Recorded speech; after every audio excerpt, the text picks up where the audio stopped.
Oke, Bismillahirrahmanirrahim. Assalamualaikum warahmatullahi wabarakatuh. Selamat pagi semuanya. Selamat pagi Bapak Sudarman Dandim dan teman sekalian. Bagaimana kabarnya hari ini? Puasa itu harus semangat ya. Kita punya pagi, apalagi masih pagi ini. Baru selesai sahur kan. Semangat kita harus semangat gitu, pagi-paginya. Oke, pada hari ini saya Ilham Kurniawan Ardi akan mempresentasikan tentang mata kuliah Pengadilan Tata Usaha Negara berkaitan dengan topiknya yaitu para pihak yang di dalam Pengadilan Tata Usaha Negara. Nah, dalam perkuliahan pada hari hmm, ini kita akan menunjukkan ya bahwa mata kuliah hari ini adalah Hukum Acara Pengadilan Tata Usaha Negara, kemudian juga beban SKS-nya sebetulnya ada dua, karena yang pemberi kuliahnya ada dua, maka kita dibagi di split menjadi dua SKS itu untuk teori dan satu SKS itu untuk praktiknya, bagaimana praktiknya. Nah, ini mata kuliah Hukum Acara Pengadilan Tata Usaha Negara ini merupakan mata kuliah di semester 2 ya, teman-teman. Kemudian juga sistem perkuliahannya kita bisa blended ya, antara luring dan daring, itu tergantung daripada kondisi di lapangan seperti apa. Kemudian juga nanti perkuliahan ini akan lebih berfokus pada pemecahan kasus case study ya. Jadi nanti ada kasus yang diberikan karena ini berkaitan dengan pengadilan ya, sudah pasti pengadilan itu akan berbicara tentang kasus. Nanti teman-teman sekalian akan gampang untuk mempelajarinya. Nah, dalam RPS ini untuk pertemuan kedua dan ketiga ya sebetulnya. Kemudian tujuan dan capaian daripada mata kuliah hari ini yaitu teman-teman sekalian bisa untuk membuat surat-surat serta dokumen yang berkaitan dengan peradilan tata usaha negara. Yaitu sesuai dengan teori dan perkembangan hukum PTUN ya yang terjadi di Indonesia. Jadi nanti ketika teori itu sudah dapat, lalu dari teori itu kita langsung praktikkan. Bagaimana sih cara berkas-berkas acaranya yang ada di Pengadilan Tata Usaha Negara? Eh, jadi teman-teman itu nanti bakal gampang untuk mengetahui secara teori dan praktik di lapangan itu seperti apa. Nah, sebelum masuk pada teori dulu, karena ini udah pertemuan kedua ya, saya pengen tahu dulu pendapat saudara mengenai ini kita perlu brainstorming dulu nih. Tunjukkan diri Anda berani tidak untuk menunjukkan bahwa perbedaan antara pengadilan tata usaha negara dengan pengadilan-pengadilan lainnya. Karena kita tahu kemarin pada awal-awal ya, pada teori pun juga sudah dijelaskan bahwa ada berbagai macam pengadilan ini. Ya, nah, coba silakan. Siapa yang berani? Atau enggak saya tunjuk nih. Oke, silakan, Randy. Oke, ya. Betul. Perbedaannya itu terletak, ya betul. Terima kasih Randi ya. Oke, teman-teman sudah tahu ya, menjadi perbedaan antara pengadilan tata usaha negara dengan pengadilan negeri. Pengadilan negeri baik itu perdata dengan pengadilan negeri eh, yang pidana. Nah, pengadilan tata usaha negara ini dia prepnya berbeda. Dia fokusnya pun berbeda. Yaitu tentang pemerintah saja. Kalau pidana dan perdata itu dia berbeda para pihak. Kalau pidana teman-teman sudah tahu, pidana itu berkaitan dengan orang perorangan. Semua orang bisa dikenakan pidana. Kemudian juga kalau perdata itu orang perorangan juga, tetapi dia antar orang, ya, antar orang bisa berperkara di sana. Kalau pidana itu antara orang dengan negara, kalau perdata antara orang dengan orang, kalau PTUN itu antara perorangan dengan apa? Dengan pemerintah. Itu bedanya. Oke, lanjutnya. Nah, coba kita lihat dulu ini. Di sini saya coba menunjukkan gambar bentuk persidangan itu seperti apa. Jadi nanti teman-teman sekalian harus datang ke pengadilan ya buat belajar secara langsung bagaimana apa itu bentuk pengadilan, bagaimana bentuk podium, bagaimana posisi duduk antara para pihak, kemudian juga posisi penggugat itu di mana, kemudian posisi tergugat itu di mana, kemudian juga apa yang dimaksud dengan para pihak ini siapa saja, yaitu kan di sini paling depan duduknya siapa nih pakai jubah biru, maka jubah biru ini siapa, kemudian duduk sebelah kiri ini siapa coba. Duduk sebelah kanan ini juga siapa. Itu kan harus tahu semua. dan juga kenapa ada lambang Garuda, lalu ada bendera merah putih dan bendera pengadilan sebelahnya. Kemudian juga kenapa ada pagar di sini, ya. Nah, itu kalian akan mengetahui nanti semuanya, ya. Coba jawab dulu. Coba kira-kira apa aja di dalam gambar ini para pihaknya. Ya, Budi. Oke, terima kasih Budi ya. Oke, di sini kita bisa lihat bahwa tadi betul ada hakim, kemudian juga ada pengacara, kemudian juga ada penggugatnya. Siapa penggugat? Nanti kita bahas selanjutnya ya. Tuh, ada penggugatnya, ada para pihaknya, yaitu kok si termohon, si tergugat dan si penggugat. Kemudian ada juga ini eh, apa namanya lambang Garuda ya, lambang Garuda bahwa peradilan ini berjalan sesuai dengan prinsip-prinsip negara negara Republik Indonesia sesuai dengan konstitusi ya seperti itu ya. Oke, next. Nah, kita berbicara tentang subjek ya, sengketa tata usaha negara. Apa sih yang disebut dengan subjek itu? Subjek itu menurut pasal 1 angka 10 Undang-Undang PUN itu menyebutkan bahwa orang atau perorangan badan hukum privat yang terkena atau merasa kepentingannya itu dirugikan. Jadi ada orang nih, orang badan hukum privat, nah yang terkena akibat dampak yang akibat akibat itu dampak kerugian ya, dampak kerugian akibat dikeluarkannya KTUN. Ya, di sini disebutkan adalah orang, perorangan, badan hukum perdata, kemudian kepada siapa kita sebagai orang perorangan itu mau mengajukan keadilan? Kita mau melawan siapa ini? Akibat KTUN yang dikeluarkan. Nah, makanya kita melawan di sini itu badan atau pejabat atau usaha negara, ya. Badan atau pejabat atau usaha negara. Makanya disebut dia sebagai tergugat. Kalau tadi orang yang merasa dirugikan itu adalah penggugat, menggugat, melawan terhadap KTUN yang dikeluarkan. Kemudian tergugat itu adalah orang yang kita lawan, si penggugat lawan yang dimintai pertanggungjawaban kepada pengadilan untuk menjelaskan kenapa ini menimbulkan kerugian. Seperti itu kira-kira di pengadilan berkaitan dengan KTUN.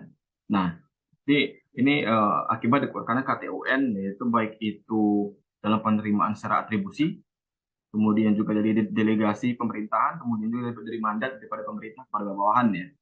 Itu bisa jadi masuk dalam kategori KTUN. Ya. Oke, selanjutnya. Nah, kita berbicara tentang tergugat dulu. Tergugat. Nah, ini kalau dilihat dari gambarnya udah tahu ya siapa nih ya.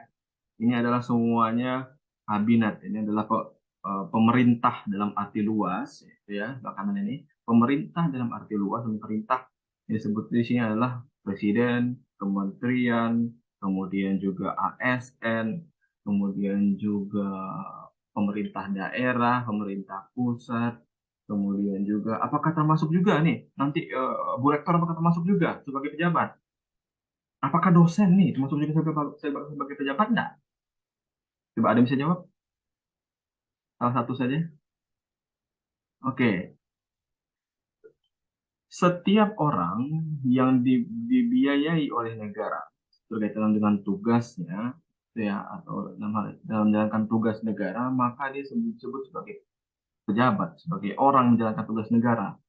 Yaitu maka dia adalah sebagai badan atau pejabat atau usaha negara, namanya pejabat atau usaha negara ya, yang mengeluarkan keputusan berdasarkan wewenang yang ada padanya atau dilimpahkan tugas kepadanya yang dapat digugat oleh tadi siapa tadi oleh si orang atau badan hukum perdata ya. Maka Bu Rektor itu bisa digugat oleh mahasiswanya ya, kemudian juga Pak Dekan itu bisa digugat sama mahasiswanya ke PT UN. Nah, jadi jangan main-main kita ini. Saya sebagai dosen di sini memegang tanggung jawab. Hak dan kewajiban saya, tanggung jawab saya kepada negara itu memberikan keilmuan, sharing ilmu, memberikan pengetahuan kepada saudara-saudara kalian. Nah, bentuk pertanggungjawaban itu nanti itu kan bisa kalian gugat ketika kalian tidak bisa menetap apa namanya ketika ada satu aturan atau keputusan yang saya keluarkan itu ternyata merugikan saudara. Misalnya, saya tidak mengikutkan saudara ke apa namanya ujian nanti misalnya, itu bisa kalian gugat sebetulnya kalau dalam api sempitnya ya. Tuh, jadi itu powernya publik gitu ya, power publik. Jadi jangan main-main. Nah, itu ASN nih sebetulnya. Kemudian, nah ini tadi yang menjadi perhatian kita, yang digugat itu adalah apa? Jabatannya, bukan orang pribadi orang pribadinya. Misalnya apakah yang digugat itu Jokowi? Bukan Jokowinya. Tetapi yang digugat itu adalah jabatan ada padanya, yaitu presiden. Kemudian juga tadi berkaitan dengan rektor. Apakah rektornya atau Ibu Retno-nya? Nah, yang perlu kita gugat itu bukan Ibu Retno-nya, tetapi adalah pribadi, bukan pribadi orangnya, Ibu Retno-nya, tetapi jabatan yang melekat daripadanya. Ya, maka tidak dibenarkan menuliskan nama pribadi atau pejabat dalam gugatan karena yang digugat itu adalah jabatan ya, orangnya. Jadi ini ya yang perlu jadi perhatian saudara-saudara ya. Jadi kalau untuk nanti kalian di publik itu kalian harus bisa membedakan antara orang menjalankan tugas atau orang pribadi. Kalau orang pribadi nanti ini berbeda kasusnya, bukan di PT UN ya. Ada yang tahu kasusnya mana kalau misalnya orang pribadi melakukan kejahatan? Betul, pidana larinya ya, bukan ke petun lagi. Kalau petun itu berkaitan dengan jabatan, bukan pribadi ya.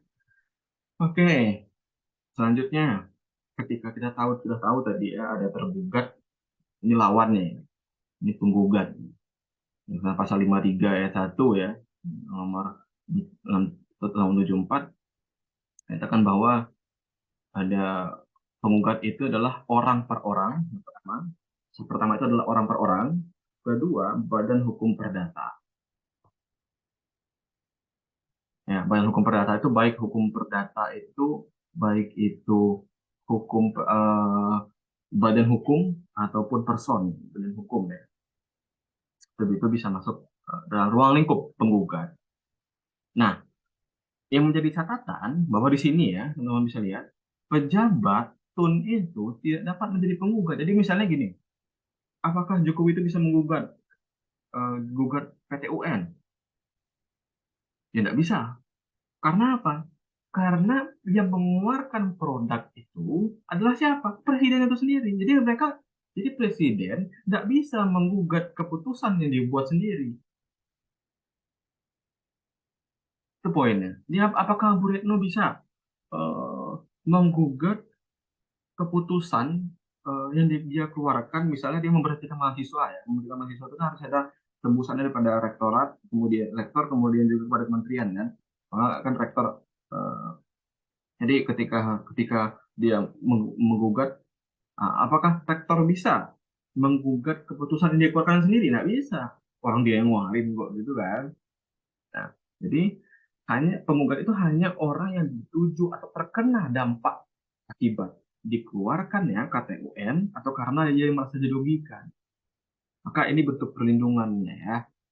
Ya, bentuk perlindungannya. Jadi penggugat ini punya power untuk menunjukkan bahwa menyatakan bahwa KTUN keputusan negara kita udah tahu keputusan negara udah tahu kan. Pertemuan pertama udah jelas kita pertemuan pertama KTUN, akibat KTUN itu merugikan dipadanya. Oke. Ya, next. Ini tadi ya kita udah lihat bentuk sistematika pengadilan ya. Oh, sorry. Ini apa itu gugatan? Oke, sekarang saya pengen tahu dari kalian semua, teman-teman sekalian. Kalau menurut saudara, kan kemarin banyak nih kasusnya ya, baik itu kasus Sambo, kemudian juga kasus sianida, kemudian juga siapa lagi nih? Yaitu kan pasti udah tahu ya bentuk pengadilan itu seperti apa. Karena ini ditampilkan untuk umum, jadi nggak mungkin lah kayak anak-anak hukum nggak ngerti di masalah ini ya. Dan wajib tahu. Kalau nggak tahu nanti startnya di depan. Ngapain ngapain belajar? Ngapain buka TV kalau nggak tahu siapa apa itu pengadilan. Oke? Kita berbicara tentang gugatan pada hari ini. Oke, gugatan apa itu gugatan? tadi teman-teman sudah menjelaskan sedikit ya. Gugatan itu adalah permohonan sebetulnya. Itu ibaratnya surat ya. Ibaratnya surat ini, ibaratnya surat ini. Surat ini kita ajukan kepada pengadilan. Surat ini kita ajukan kepada pengadilan. Itu bahasa sederhana seperti itu. Yaitu gugatan adalah permohonan yang berisi tuntutan terhadap badan atau pejabat atau usaha negara dan diajukan ke pengadilan untuk mendapatkan keputusan. Ya, pelan-pelan ya. Jadi gugatan itu adalah pertama adalah permohonan.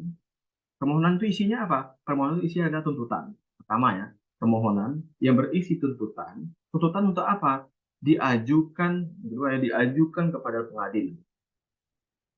Jadi pertama adalah permohonan yang isi tuntutan kepada pejabat, yang kedua itu untuk diajukan kepada pengadilan. Oke ya, tidak dapat ya.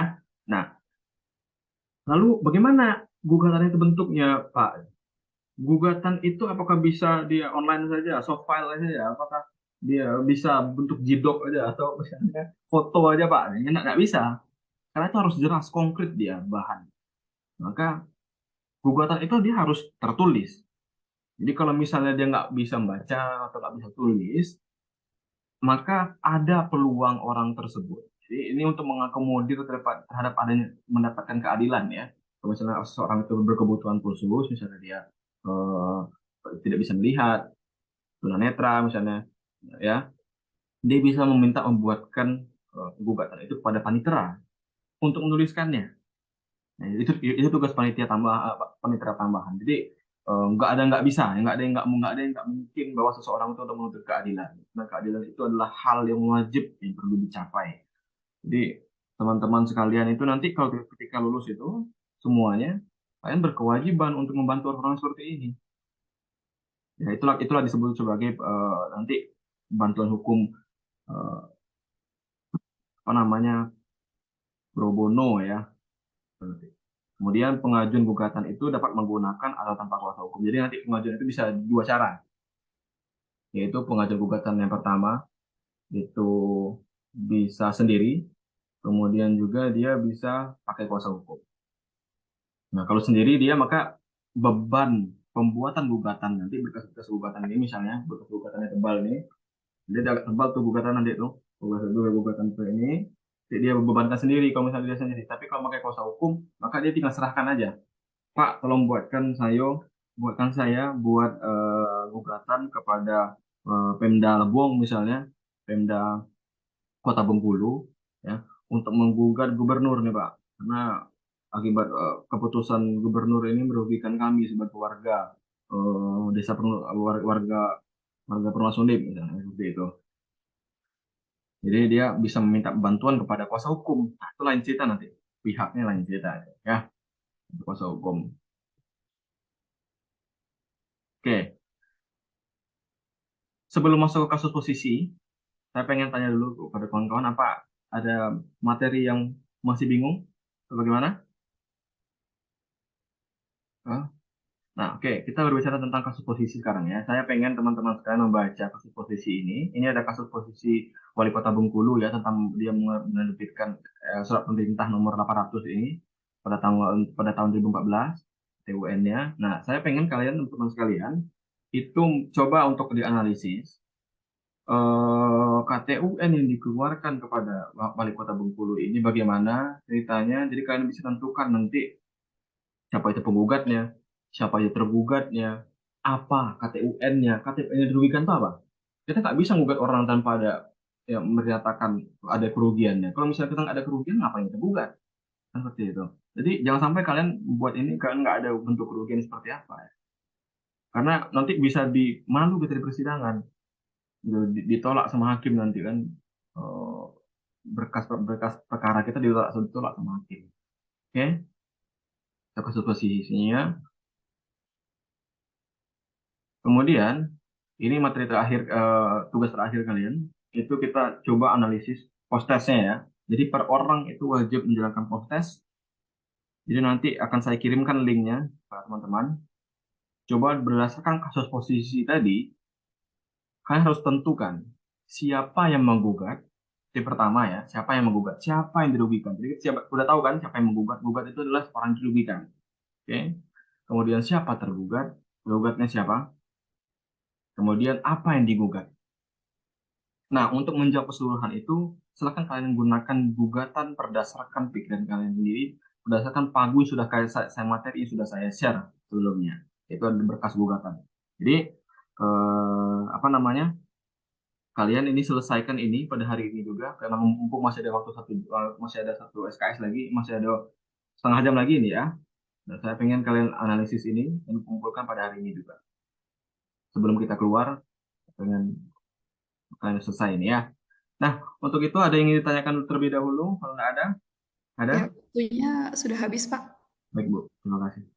Kalau tidak ada, saya terbuka untuk teman-teman untuk diskusi, baik itu di kelas ataupun di luar kelas ya. Bagi saya nggak ada halangan di situ. Mau kapanpun saja, mau di WA atau sebagainya, itu silakan saja. Untuk itu, kelas kita pada hari ini kita akhiri. Wabillahi taufiq wal hidayah. Assalamualaikum warahmatullahi wabarakatuh. Waalaikumsalam warahmatullahi wabarakatuh.